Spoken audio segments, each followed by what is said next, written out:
Hi అండి అందరికీ అందరికీ శుభ సోమవారం. ఈరోజు శివాలయానికి అయితే అందరూ వెళ్ళొచ్చారా? మేమైతే ఇంట్లో పూజ చేసుకొని మా వారైతే గుడికి అయితే వెళ్ళొచ్చారు. నేను వెళ్ళలేదు, కుదరలేదు నాకు. ఏంటా సోమవారం రోజు వెంకటేశ్వర్ల స్వామి పూజ చూపిస్తుంది అనుకుంటున్నారు కదా. నేనైతే శనివారం 7 వారాల వ్రతం చేసుకుంటున్నాను కదా, ఇది 5వ శనివారం. ఆ రోజు కుదరలేదు ఈ వీడియో పోస్ట్ చేయడానికి. ఆదివారం కూడా కుదరలేదు, అందుకని చెప్పి ఈరోజైతే పోస్ట్ చేస్తున్నాను.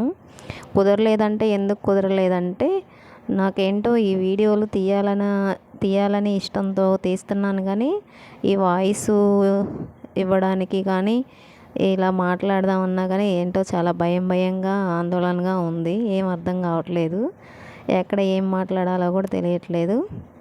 నేనైతే ముందుగా ఇట్లా స్వామివారికి పీట వేసుకొని, ముగ్గు వేసుకొని, పీట పెట్టుకొని, ఆ పీట మీద క్లాత్ వేసుకొని, ఆ క్లాత్ మీద కొంచెం బియ్యం వేసుకోవాలి కొంచెం.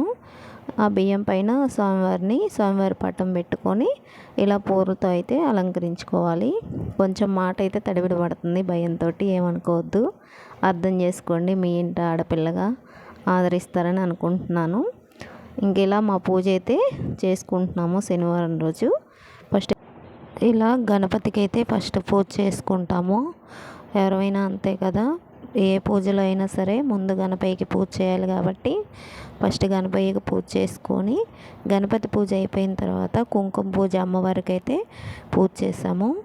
అలాగే ఇంకా వెంకటేశ్వర స్వామికి అయితే పూజ చేసాము. తర్వాత ఇలాగ స్వామివారిది అయితే మా ఇంట్లో విగ్రహం ఉంది, వెంకటేశ్వర స్వామిది విగ్రహం అయితే పెట్టుకున్నాను. పూలల్లో కనిపించట్లేదు. అలాగే నందీశ్వరిని కూడా పెట్టుకున్నాను. ఇంకా ఇలా పూజ అయితే ప్రారంభించాము. ఇంకా మాకు తెలిసినట్టు తోచినట్టు మేమైతే ఇలా చేసుకున్నామండి. మీరు అంతా ఎవరెవరు ఈ శనివారాలు చేస్తున్నారో, నేను చేసే విధానం ఎలా ఉందో ఏంటో అనేది కామెంట్ చేయండి. నాకైతే సరిగ్గా తెలియదు ఎలా చేయాలి ఏందని. కాకపోతే ఆ స్వామి అయితే మనకి పిలుపునిచ్చినట్టు నాకైతే చెయ్యాలి అని చెప్పి మనసుకైతే వచ్చింది, పూజ చేసుకోవాలి అని చెప్పి. అందరినీ చూసి సర్లే అందరిలాగా మనం చేయలేకపోయినా కానీ మనకు చేతైనట్టు ఎలాగైనా చేసుకోవచ్చులే అని చెప్పి ఇలాగైతే మేమైతే 7 వారాల వ్రతం మొదలుపెట్టాము. 5 వారాలు అయితే అయిపోయినాయి. ఇంక ఇలా నాకు తెలిసినట్టయితే నేను చేస్తున్నాను. ఆ కథలు కూడా చదువుకోవాలన్నమాట. 7 దీపాలు వెలిగించిన తర్వాత పిండి దీపాలు 7 దీపాలు చేసుకుంటాము.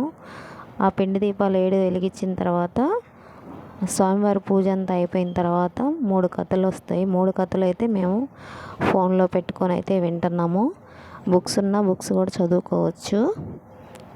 ఇలాగా అమ్మవారికి కుంకుమ పూజ అయితే చేసుకున్నాము. ఇంకా అలాగే సాయంత్రం కూడా నైవేద్యాలు అయితే వండుకున్నాము అనమాట. ఇప్పుడు 7 పిండి దీపాలు, ఒక్కొక్క దీపంలో 7 ఒత్తులు అయితే వేసాము. వేసి ఇలాగైతే వెలిగించాము దీపాలన్నీ. ఈ పిండి దీపాలు ఇలా మాట్లాడుతున్న ఈ 7 నిమిషాలు కూడా నాకు చాలా టెన్షన్గా భయంగా అనిపిస్తుంది మాట్లాడాలన్నా. ఈసారి 7 పిండి దీపాలు అయితే ఇలా వరుసన పెట్టానన్నమాట నిలువుగా. ఒక్కొక్కసారి ఒక్కోలాగా పెడుతున్నాను, ఈసారి పొడవుగా పెట్టానన్నమాట. ఇంక ఇలా 7 దీపాలు వెలిగించుకొని ఇలా ఈ పూజ అయితే ఈరోజు ఇంకా ముగించుకున్నాము. ప్రశాంతంగా ఉంది. ఇలాగా ఈ వీడియో అంతా కూడా స్వామివారే కనిపిస్తూ ఉంటారు.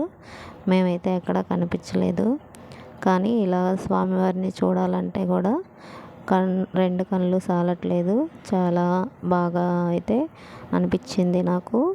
ఇలా ప్రమిదలు కూడా బాగా వెలిగాయి అన్నమాట. ఈ ప్రమిదలు ఇట్లా బాగా వెలగాలంటే కొంచెం కర్పూరం అయితే ఇట్లా ఏళ్ళతోని కర్పూరంతో ఈ ఒత్తులు అయితే నలుపుకోవాలి, అప్పుడు బాగా వెలుగుతాయి అన్నమాట. ఇలా నిలువుగా ఉండేసరికి ఈసారి ఇలా పొడవుగా పెట్టేసరికి ఇట్లాగైతే కనిపిస్తూ ఉన్నాయి అన్నమాట దీపాలు, పిండి దీపాలు. ఇంకా అటు ఇటు ప్రసాదాలు అయితే పెట్టుకున్నాను. ఏంటో కాసేపు ప్రసాదాలు అంటుంది, కాసేపు నైవేద్యాలు అంటుంది అనుకుంటున్నారా?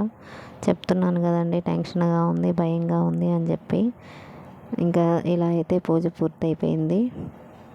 అమ్మవారు అయితే కనిపించారనమాట. ఇక్కడ తీసాను కొంచెం. తన్ని. ఇక్కడైతే ఒక మామిడి పండు కూడా పెట్టాను స్వామివారికి. ఇంకెంతేనండి ఈరోజైతే వీడియో. నచ్చితే కనుక సపోర్ట్ చేయండి, ఛానల్ని సబ్స్క్రైబ్ చేసుకోండి, కామెంట్ చేయండి ఎలా ఉందో ఏంటో వీడియో. నా వాయిస్లో ఏమన్నా మార్చుకోవాలా ఏంటి, ఎలా ఎలాంటి వీడియోస్ తీయాలి, వీడియో తీసే విధానం కానీ ఎలా ఉందో ఏంటో కామెంట్ చేయండి. మా బాబు ఉంటే నాకు ఇంత టెన్షన్ ఉండదు, కానీ మా బాబు ఊరికి వెళ్ళాడు, అందుకనే వీడియోస్ చక్కగా తీయలేకపోతున్నాను. తనైతే మంచి బూస్ట్ ఇస్తూ ఉంటాడు, ఇట్లా చేయాలి మమ్మీ, అట్లా చేయాలి మమ్మీ అని చెప్పి. ఇక్కడైతే దీపాలు అయితే నాకేదో శంకు చక్రాలు కనిపించినట్టు అనిపించినాయి. మీకు కూడా అలా అనిపించిందో లేదో కామెంట్ చేయండి. ఇంకా నా వాయిస్ అయితే చిన్నపిల్లల వాయిస్ లాగా చాలా చిన్నగా ఉంటుంది. ఏదైనా కోపం వస్తే కనుక పెద్దగా వచ్చిద్ది, కానీ వాయిస్ లేదంటే చాలా చిన్నగా వచ్చిద్ది అనమాట వాయిస్. ఇంకా నేను మైక్ పెట్టుకుని మాట్లాడుతుంటేనే ఈ విధంగా అయితే మైక్ పెట్టి వాయిస్ ఇస్తుంటేనే ఈ రకంగా వస్తుంది. నార్మల్గా అయితే ఇది కూడా రాదు. ఈవినింగ్ పూజ ఇది. ఈవినింగ్ అయితే దేవుడి కోసం అన్నం కూర చేశాను, అలాగే పాల తలకలు చేశాను, రవ్వ కేసరి, పులిహోర చేశాను, ఇంకా స్వీట్లు అయితే తీసుకొచ్చి పెట్టాము. ఇలాగ స్వామివారికి పూజ చేసుకొని గుడికి అయితే వెళ్ళొచ్చాము ఈవినింగు. ఇక్కడ ఏంటంటే చాలామంది సాయంత్రం కూడా ఏడు దీపాలు వెలిగించాలా వద్దా అని చెప్పి చెప్తున్నారు కొంతమంది. నాకైతే ఏం అర్థం కాలేదు. 7 దీపాలు వెలిగించాలి అని కొంతమంది అంటున్నారు, వెలిగకూడదు అని కొంతమంది అంటున్నారు. నాకేం అర్థం కాక నేనైతే వెలిగించలేదు సాయంత్రం. ఇంక ఇలాగైతే పూజ పూర్తయిపోయింది. ఈ 7 దీపాలు ఉదయాన్నే తీసేస్తాను అనమాట. ఇంకా దేవుడిని కూడా తీసి ఈ పీఠకం ఇదంతా తీసేస్తాను ఉదయాన్నే. మళ్ళీ వచ్చే వారం అయితే పెడతాను. ఇంక ఇలా ఆలు బజ్జీ కూడా చేశాను అనమాట. అన్నీ చేసి స్వామివారికి అయితే పెట్టాము. గుడికి వెళ్ళొచ్చి ఇంకా ప్రసాదం నేను మా వారైతే తిన్నాము.